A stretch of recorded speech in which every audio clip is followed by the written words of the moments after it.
All right, so we're at chapter 13, video 1.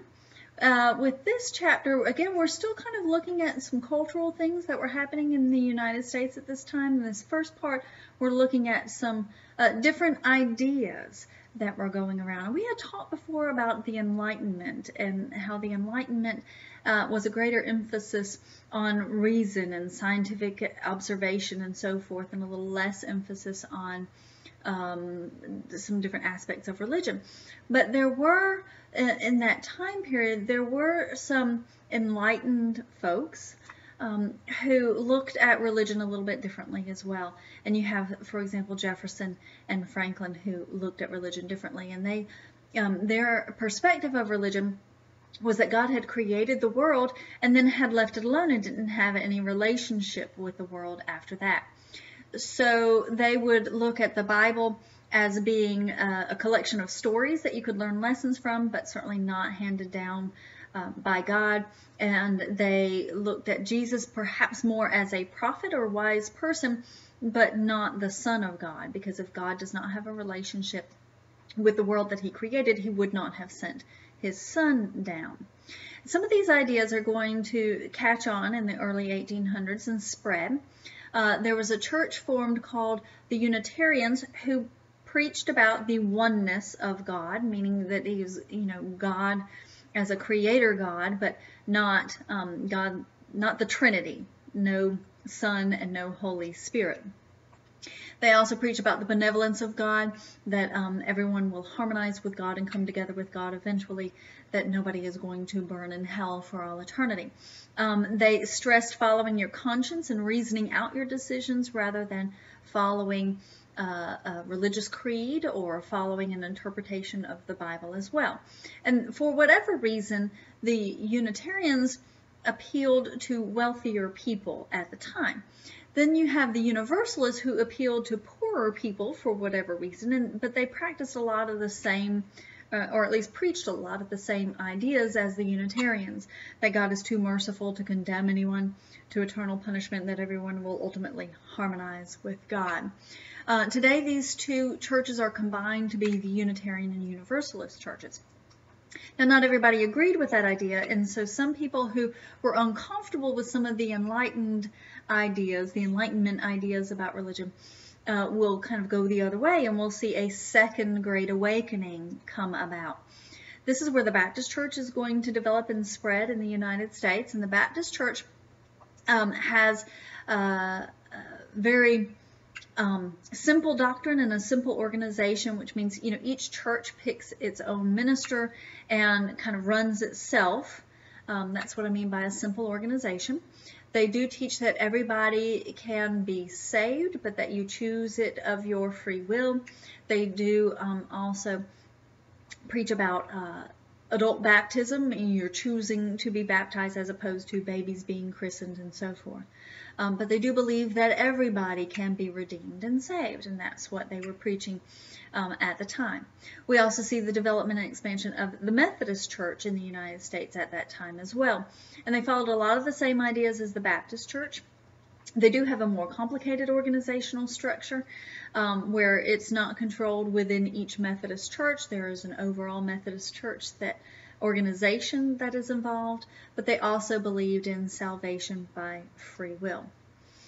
In the early 1830s, we see religion kind of sweeping through with the Second Great Awakening through a part of western New York in an area that becomes called the Burned Over District, burned over by the hellfire that was preached by evangelists such as Charles Finney. Charles Finney is going to really make a name for himself with his evangelism, and by some records, he converted as many as 100,000 people, saved 100,000 people in 6 months. It's also in this time period that we see the development of the Mormon Church, the Church of Jesus Christ and the Latter-day Saints. Joseph Smith is going to receive a revelation about the development of this church, and he'll start the church in 1830. The revelation he received was that the other denominations had gotten it wrong, and this idea is going to offend other Christian organizations, and the Mormons are going to be persecuted pretty much each place where they lived. Another thing that other Christian churches didn't approve of with the early Mormon church is their acceptance of plural marriage or polygamy, that the men can have more than one wife. Now, the current Mormon church doesn't practice that, but the early days of the Mormon church did practice polygamy, and that offended other Christian groups as well. Joseph Smith is going to be arrested. He and his brother will be arrested, and a lynch mob will come and take them out of the jail and hang them both. He will be followed by Brigham Young as leader of the Mormon church, and it's going to be Brigham Young who will lead the Mormons to Utah, where they will create a life for themselves there and build up a civilization around the Great Salt Lake. In 1849, Congress will create Utah Territory. They will have a population significant enough to become an official territory, and Brigham Young will be the first territorial governor of Utah. By 1869, the population in Utah had reached 80,000. This is a very rapid growth for a church that developed in 1830. So in 39 years, the population of Mormons in Utah was 80,000. They had applied for statehood, but as long as they were practicing polygamy, Congress would not allow them to become a state. They would not allow that to be in the state constitution. We'll see that change at the end of the 1800s. Also in this time period, we see a different kind of idea, and it's called the Transcendentalism. And this is going to develop in Europe by folks like Immanuel Kant and Samuel Taylor Coleridge. It's kind of based on a Quaker idea of an inner light or intuition, where you're having some sort of knowledge that transcends basic reason or scientific observation, or even where you could determine it through religious purposes. Some of the leaders of that include Ralph Waldo Emerson and Henry David Thoreau. Emerson is going to write essays and poetry with this idea and give public lectures about this idea, and stressing the individual's unlimited potential if you can just tap into that. Henry David Thoreau is going to write about this idea as well. He is the one who, you may have learned in high school, is going to go live at Walden Creek or Walden Pond, where he wanted to have plain living and high thinking, and not worry so much about materialism, but focus on higher thinking. He is going to protest against the Mexican War. That's not something we've talked about yet, but we will. He did not like the Mexican War or our reasons for being involved in the Mexican War, and so when a tax was put on him to pay for the war, he refused to pay the tax.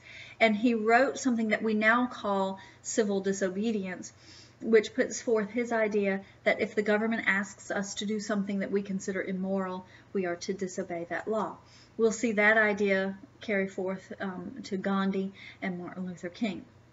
I've included in the PowerPoint some writers in this time period and some of the literature that happened in this part of the 1800s, and you can look back at that, and I suggest you do look back at that and who wrote it and what they wrote.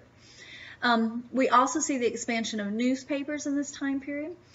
Richard Hoe is going to develop the rotary press, which will make the printing of newspapers faster and cheaper. So we'll see newspapers spread across the United States and increase in their influence. We'll also see more things offered in the newspapers, not just the main news stories of the day, but we'll also see the content expand to include some entertainment and fashion and other things as that.